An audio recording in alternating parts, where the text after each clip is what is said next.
নমস্কার বন্ধুরা, রাধে রাধে। অনিশার চ্যানেলে তোমাদেরকে সবাইকে স্বাগতম। তো আশা করি বন্ধুরা তোমরা সবাই ভালো আছো আর আমরাও ভালো আছি।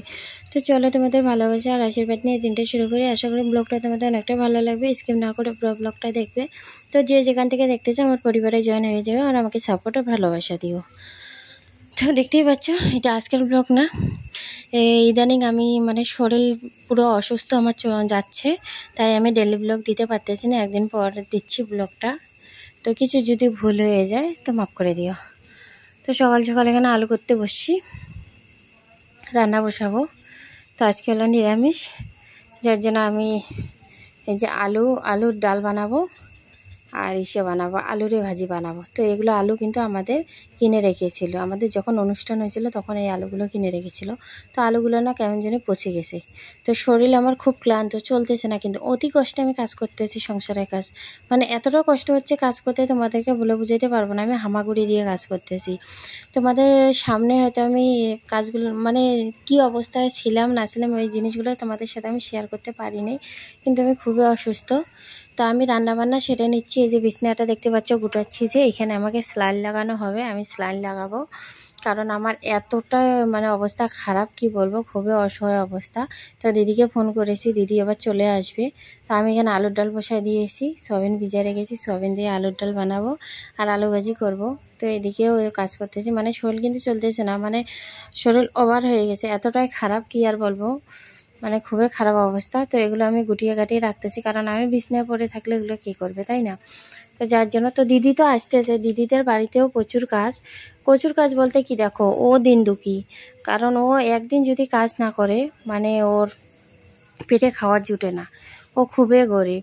আর দিদি তো আমার হ্যান্ডিক্যাপ, তোমরা জানো। তো এতটা অসহায় অবস্থা ওকে যে আমি একটু সাপোর্ট করব বা ওকে যে একটু সহযোগিতা করব, আমার এরকম ক্ষমতা নাই, কারণ আমি কাজ করি না। আমি একজন বেকার, স্বামী করে দিচ্ছে, স্বামী এনে দিচ্ছে, আমি খাচ্ছি, এরকম।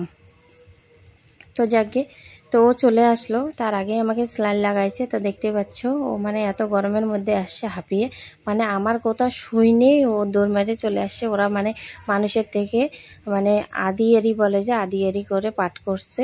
তো ওই পাট কাটতেছিল, তো পাট কাটা বন্ধ করে আমার এখানে চলে আসছে। তো দেখতে পারো, বিপদে পড়লে বোঝা যায় যে কে আপন আর কে পর। সত্যি আজকে যদি আমার দিদিটা যদি না আসতো না, আমার সংসারের কাজগুলো যে কে করতো, আমি তোমাদেরকে বলে বুঝাইতে পারতাম না। কি বলো তো, বিপদে পড়লে বোঝা যায় যে কে আপন আর কে পর।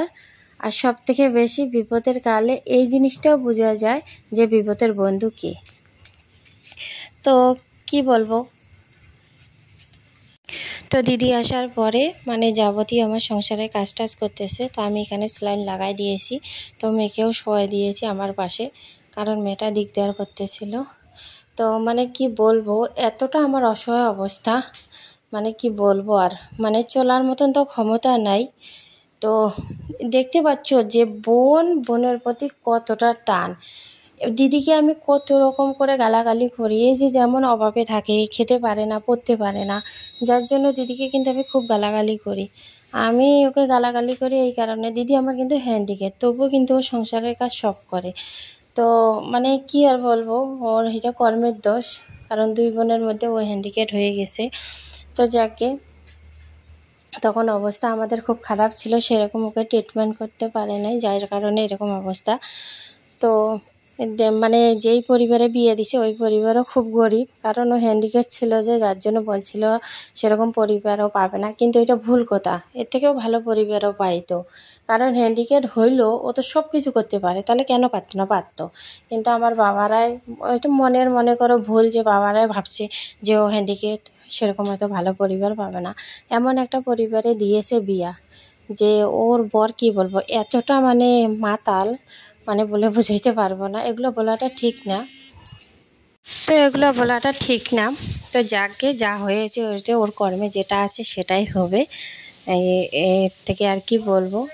তো এটাই খারাপ লাগে যে আমি যদি কিছু করতাম তাহলে আমার দিদিটাকে একটু সাহায্য বা সহযোগিতা করতে পারতাম। আমার বাবার বাড়ি দেখো, আমার বাবার বাড়ি গরিব হলো, কিন্তু ওরা চলে খেতে পারতেছে। কিন্তু দিদি এমন একটা পরিস্থিতির মধ্যে আছে, না ও চলে খাইতে পারতেছে না আর কিছু। জানো, কখনো কখনো ও 2 বেলাও না খেয়ে থাকে, কখনো কখনো ও 2 দিনও না খেয়ে থাকে। তখন শুনলে না এতটা কষ্ট লাগে, কি বলবো। তো আমার তো আর কিছু করার নেই, আমি তো গিয়ে দৌড় মারিয়ে তোকে রান্না করে ভাত দিয়ে আসতে পারবো না, তাই না?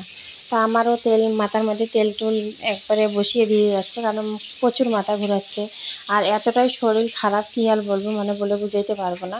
তো দেখো আমার জন্য ঢেঁকি শাক নিয়ে আসে। তো বোন থাকলে যা হয় আর কি, বোনে বুঝে বোনের দুঃখের কথা। এত গালাগালি করি, এত কিছু করি, তারপরেও কিন্তু দেখো আমার বিপদের কথা শুনে ছুটে চলে আসে। পয়সা ছিল না, মানুষের থেকে ধার করে নিয়ে আসে। তাহলে বুঝতে পারো, আপনজন আপনেই হয়। তো যাকে এবার কি আর বলবো, বাড়ি আসলো, আসার পরে দুনিয়ার কাজটা আমার করে দিল।